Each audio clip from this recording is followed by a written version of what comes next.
कमाने वाली एक बहू, खाने वाले 16 लोग। आज तो ऑफिस में कुछ ज्यादा ही काम था, काम खत्म भी नहीं हो पाया। अब रात में जाकर काम करना पड़ेगा मुझे। ऑफिस से थकी आ रही आकांक्षा सोफे पर बैठती है कि तभी आकांक्षा का देवर विनीत आकांक्षा के पास आता है। भाभी, मैं कब से आपका इंतजार कर रहा था, मुझे 1000 रुपए दीजिए। क्या 1000 रुपए? लेकिन पिछले हफ्ते तो मैंने तुम्हारी कोचिंग की फीस भरी थी, तो अब तुम्हें किस लिए इतने पैसे चाहिए? अरे भाभी, मैंने आपको बताया था ना कि अगले हफ्ते हम सारे फ्रेंड्स बाहर घूमने के लिए जा रहे हैं। सब अपने घर से 4-5 हजार रुपए लेकर आ रहे हैं, मैंने तो फिर भी आपसे 1000 रुपए मांगे हैं। विनीत, तुम तो जानते हो कि महीने के आखिरी दिन चल रहे हैं, हाथ टाइट है। मैं इस वक्त तुम्हें 1000 रुपए कैसे दूं? क्या भाभी, मुझे एक आपसे ही तो उम्मीद थी और आपने भी मेरी उम्मीद तोड़ दी। हम लोग कोई ऐसी वैसी जगह थोड़े ना जा रहे हैं, बल्कि हम तो कॉलेज प्रोजेक्ट के लिए बाहर जा रहे हैं। कॉलेज प्रोजेक्ट के लिए ठीक है, मैं तुम्हें सुबह पैसे दे दूंगी। थैंक यू भाभी, आप वर्ल्ड की बेस्ट भाभी हो। इतना कहकर विनीत अपने कमरे में चला जाता है और बेचारी आकांक्षा की थकान उतरने के बजाय उसे और टेंशन होने लगती है। आकांक्षा कपड़े बदलकर जैसे ही किचन में खाना बनाने के लिए जाती है। ये क्या? मैंने भाभी से कहा था कि सब्जी काट कर रखें, लेकिन ना ही तो उन्होंने सब्जी काटी है और ना ही आटा गूंदा है, बस ये चावल बना दिए हैं। आकांक्षा अपनी दोनों जिठानियों के पास जाती है। तो कल शाम हम मंदिर चलेंगे, सुना है मंदिर में कल शाम बहुत बड़ा कीर्तन होने वाला है। भाभी, मैंने आपसे कहा था ना कि आप सब्जी काट कर और आटा गूंद कर रख देना, लेकिन आपने ना ही सब्जी काटी और ना ही आटा गूंदा है। लेकिन आकांक्षा, मैंने चावल तो बना ही दिए हैं, तुम्हारा आधा काम तो मैंने खत्म कर दिया, अब आधा काम भी क्या तुम नहीं कर सकती? भाभी, चावल बनाने में ऐसी कौन सी मेहनत लग रही है? सिर्फ कुकर में चावल डालकर उसे 2 सीटी तो लगानी है। सुबह से शाम तक मैं ऑफिस का इतना काम करती हूँ और घर आने के बाद भी मुझे इतने सारे लोगों के लिए खाना बनाना पड़ता है। आप दोनों तो घर में ही रहती हैं, लेकिन फिर भी मेरी कोई मदद नहीं करती है। आकांक्षा, तुम तो जानती हो कि बच्चों को स्कूल से लाने और ट्यूशन छोड़ने की जिम्मेदारी मेरी होती है, और मैं भी घर में कोई फ्री नहीं रहती हूँ। तुम्हारे जाने के बाद घर मैं ही संभालती हूँ, झाड़ू पोछा करना, सबको चाय देना, और ये क्या कोई कम काम है?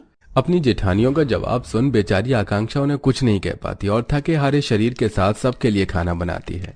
खाना बन गया है, सभी लोग आ जाइए। आकांक्षा डाइनिंग टेबल पर सबके लिए खाना लगा देती है।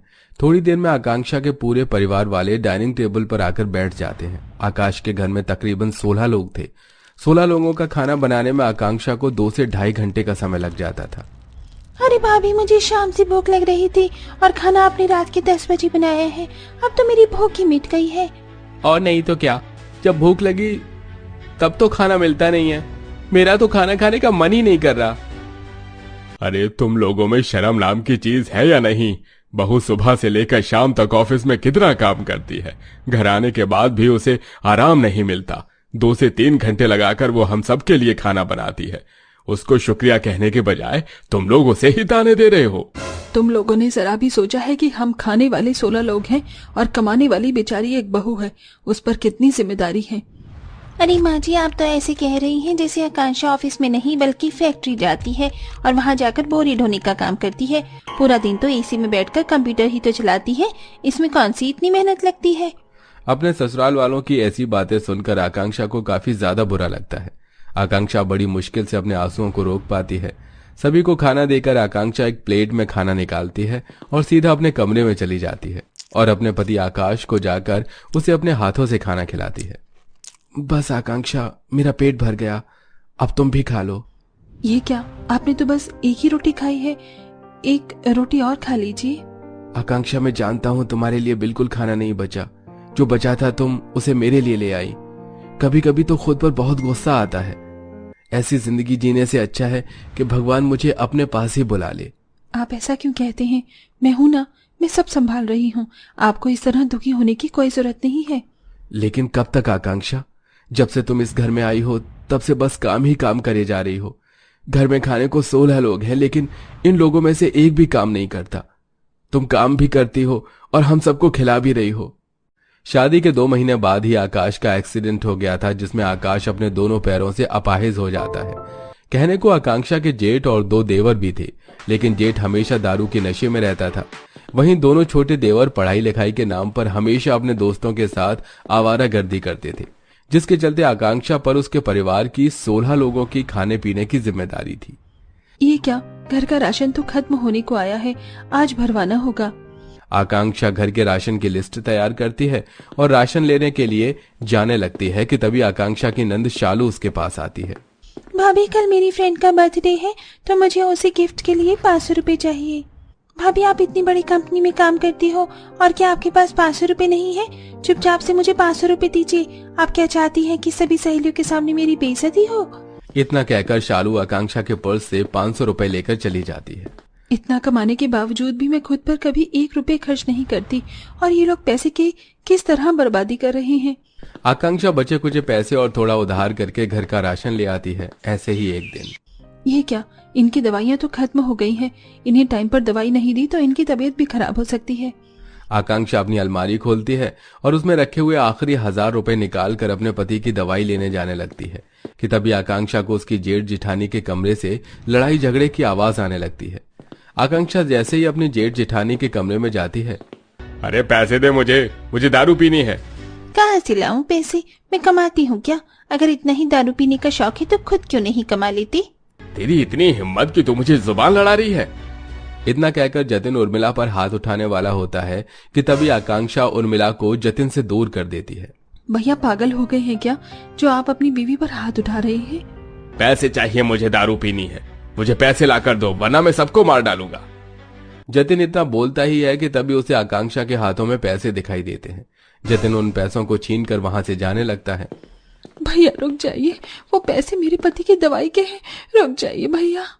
आकांक्षा, रहने दो, उस आदमी के सर पर भूत सवार है। पर पैसे छीने जाने की वजह से उर्मिला अपने पति के लिए दवाई नहीं ला पाती, जिससे आकाश की तबीयत धीरे धीरे खराब होने लगती है।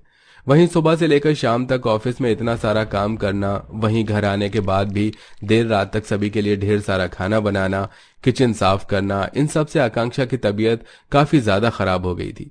आकांक्षा पहले से काफी ज्यादा कमजोर हो चुकी थी और उसके शरीर में भी अब दर्द होने लगा था। आकांक्षा बहू, क्या हुआ तुझे? तू ऐसे लंगड़ाते हुए क्यों चल रही है? माँ जी, कुछ दिनों से मेरे हाथ पैरों में बहुत दर्द हो रहा है, चलने की भी हिम्मत नहीं हो रही है। मुझे और तेरे ससुर जी को तेरे लिए बहुत दुख होता है। तुझे मैं बेटी बनाकर लाई थी और देख, तू नौकरानी बन गई। आकांक्षा की तबीयत अब इतनी ज्यादा खराब हो जाती है कि वो बिस्तर से उठ भी नहीं पाती, जिसके चलते नम्रता डॉक्टर को बुलाती है। इनके शरीर में खून की कमी है, जिसके चलते इनका शरीर काफी ज्यादा कमजोर है।